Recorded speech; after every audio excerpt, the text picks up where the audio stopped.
नमस्कार, आपके साथ मैं हूं तृप्ति विश्वकर्मा और आप देख रहे हैं न्यूज टाइम्स चाईबासा। इस बुलेटिन में आप सभी का स्वागत है। आइए नजर डालते हैं आज के जिले की खबरों पर।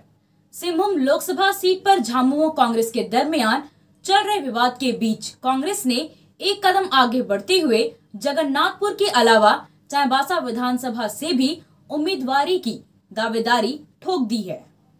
सांसद और कार्यकारी प्रदेश अध्यक्ष गीता कोड़ा की कार्यशैली पर झामुमो द्वारा आरोप लगाए जाने से नाराज कांग्रेस कार्यकर्ताओं ने आज कांग्रेस भवन में एक बैठक की और फिर इसके बाद यह बयान जारी किया। कांग्रेस नेताओं ने कहा कि झामुमो और कांग्रेस के केंद्रीय नेतृत्व के निर्णय का सम्मान न करते हुए झारखंड मुक्ति मोर्चा द्वारा कांग्रेस को कमजोर बताना और संसदीय क्षेत्र की सीट को गिफ्ट में दिए जाने की बात करना आहत करने वाला है। उन्होंने कहा कि मधु कोड़ा और गीता कोड़ा के आने के बाद कांग्रेस यहां मजबूत हुई है, कार्यकर्ताओं का मनोबल बढ़ा है और क्षेत्र में पार्टी की लोकप्रियता बढ़ी है। कांग्रेस नेताओं ने सांसद गीता कोड़ा को अपनी भावनाओं से अवगत कराते हुए मांग रखी कि चाईबासा सदर विधानसभा सीट कांग्रेस के खाते में आनी चाहिए।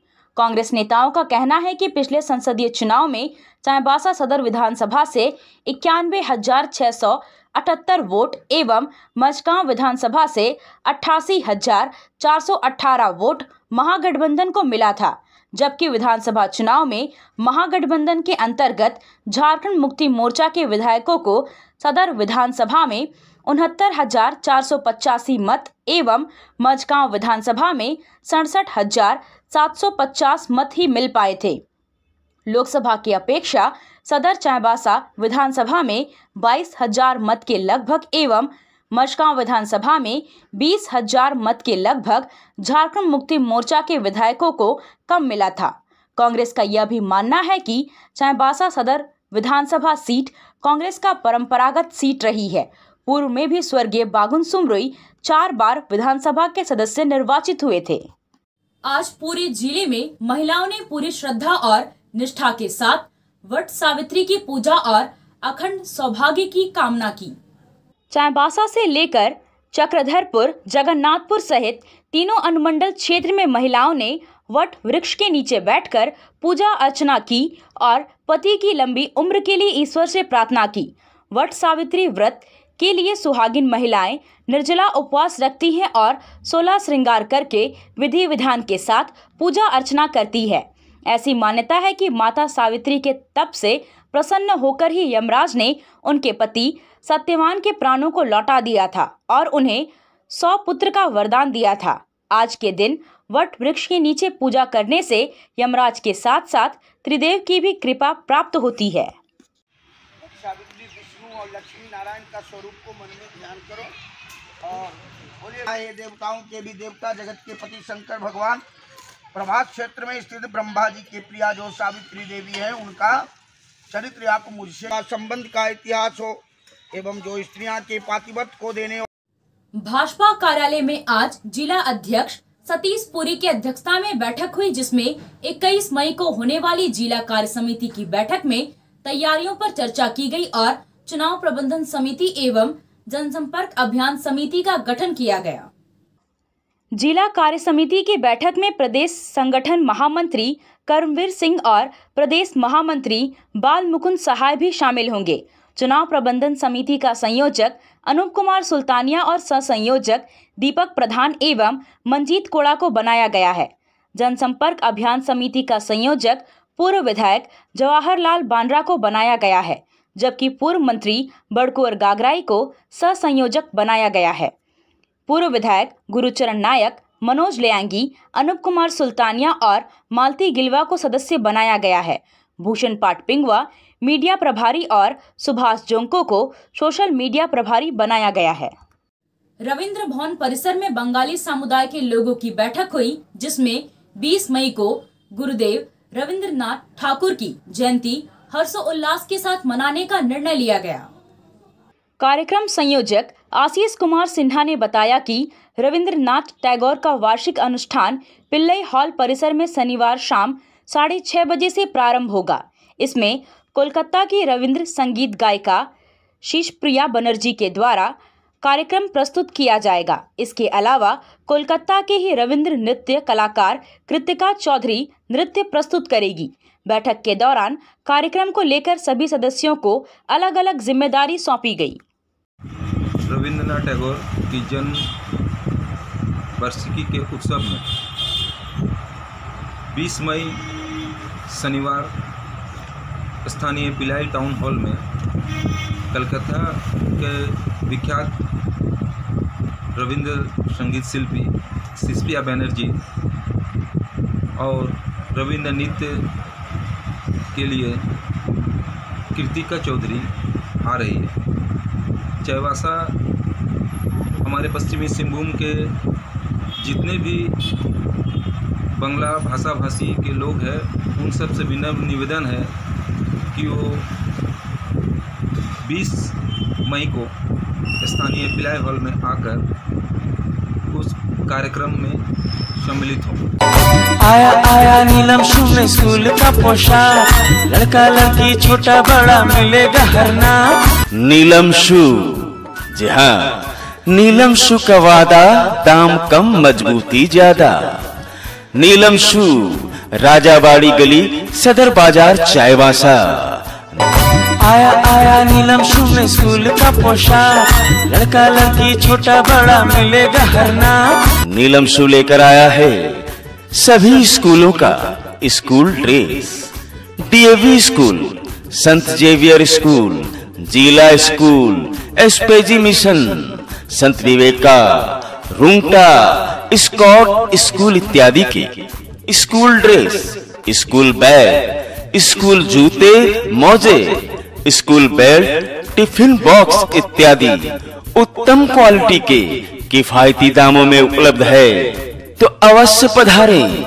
नीलम शू, राजाबाड़ी गली, सदर बाजार, चाईबासा। जी हाँ, नीलम शू का वादा।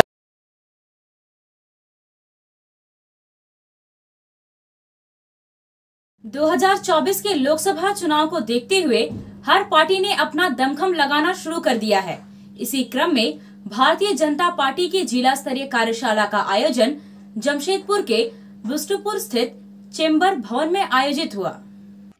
30 मई से 30 जून तक घर घर जाकर देश के प्रधानमंत्री नरेंद्र मोदी के द्वारा किए गए कार्य को आम जनता के बीच रखने का निर्णय लिया गया। 30 मई को देश के प्रधानमंत्री नरेंद्र मोदी का 9 वर्ष का कार्यकाल पूरा होने जा रहा है। इस 9 वर्ष में देश के प्रधानमंत्री द्वारा किए गए कार्यों को अंतिम व्यक्ति तक पहुंचाने के लिए भाजपा ने कमर कस लिया है। आगामी 2024 के लोकसभा चुनाव में पार्टी अपने इन्हीं कार्यों के आधार पर जनता से वोट की उम्मीद रखेगी। पार्टी द्वारा एक नई रणनीति के तहत कार्य करने का निर्णय लेते हुए बिष्टुपुर स्थित चेंबर भवन में जिला स्तरीय कार्यशाला का आयोजन किया गया, जहां इस कार्यशाला में 30 मई से 30 जून तक घर घर जाकर देश के प्रधानमंत्री द्वारा किए गए कार्य और भविष्य में उनके द्वारा देश की जनता के लिए किए जाने वाले कार्य की रूपरेखा को बताया जाएगा। इस कार्यशाला में भाजपा के राष्ट्रीय उपाध्यक्ष रघुवर दास समेत सांसद विद्युत वरण महतो और पार्टी के जिले के तमाम पदाधिकारी मौजूद थे। राष्ट्रीय उपाध्यक्ष रघुवर दास ने एक रणनीति के तहत पार्टी के लिए समर्पित होकर कार्यकर्ताओं को कार्य करने का निर्देश दिया। 9 वर्ष के माननीय प्रधानमंत्री जी के प्रधानमंत्रित्व काल में समाज और राजनीतिक क्षेत्र में काम करने का मौका हम सबको मिला है। मोदी जी के व्यक्तित्व और कृतित्व का न सिर्फ देश में बल्कि पूरी दुनिया में आज चर्चा हो रही है। मोदी जी के 9 वर्ष के शासन काल में एक नया भारत, और उस नए भारत में हम जनहित और राजहित के काम करते हुए मोदी जी ने भारत का मान, स्वाभिमान, गौरव आज पूरी दुनिया में बढ़ाने का काम किया। जो हमारे मार्गदर्शक पंडित दीनदयाल उपाध्याय जी की सोच थी अंत्योदय, समाज के अंतिम व्यक्ति तक विकास की किरण पहुंचनी चाहिए। उस अंत्योदय के सपनों को साकार करने का काम मोदी सरकार ने 9 वर्ष में पूरा करने का काम किया। जमशेदपुर के घाटशिला स्थित सोमा देवी यूनिवर्सिटी ने थाईलैंड सरकार के साथ एमओयू किया है। तीनों विषयों में अब यहाँ के छात्र थाईलैंड जाकर शिक्षा ग्रहण कर सकते हैं। जमशेदपुर और आसपास के इलाकों के छात्रों को इसका सीधा लाभ मिलेगा। एग्रीकल्चर, टूरिज्म और फिशरी, इन तीनों विषयों को शिक्षा को लेकर यह एमओयू किया गया है।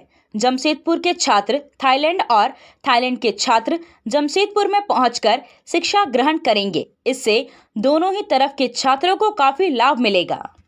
सोमा देवी विश्वविद्यालय घाटशिला का memorandum of understanding Thai government के साथ में हुआ है। इसके तहत 3 विषयों पर वहाँ की यूनिवर्सिटीज़ के साथ सोमा देवी विश्वविद्यालय के छात्रों का एक्सचेंज प्रोग्राम हुआ और वो है टूरिज़्म, फिशरीज़ और एग्रीकल्चर।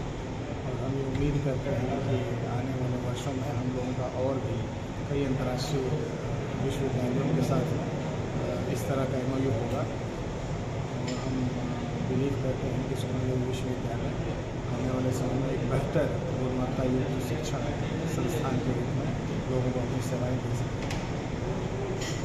तो कब से चालू हुआ? सोमा देवी विश्वविद्यालय का जो शैक्षणिक सत्र है वह कल से ही नामांकन की प्रक्रिया हम लोग प्रारंभ कर रहे हैं और इसी आगामी शैक्षणिक सत्र से उसमें जितनी क्लासेज हैं वो शुरू होंगी।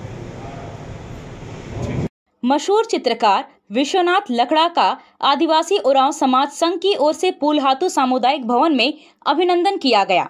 कार्यक्रम को संबोधित करते हुए उरांव समाज के अध्यक्ष संचू तिर्की ने कहा कि समाज में प्रतिभा की कोई कमी नहीं है, बस जरूरत है तो उचित मार्गदर्शन और व्यवस्था की। हमें गर्व है कि हमारे समाज से विश्वनाथ लकड़ा ने देश ही नहीं बल्कि विदेशों में जाकर अपनी कला का परचम लहराया है। आपसे फिर मुलाकात होगी कुछ नई खबरों के साथ। तब तक बने रहे हमारे चैनल पर। धन्यवाद।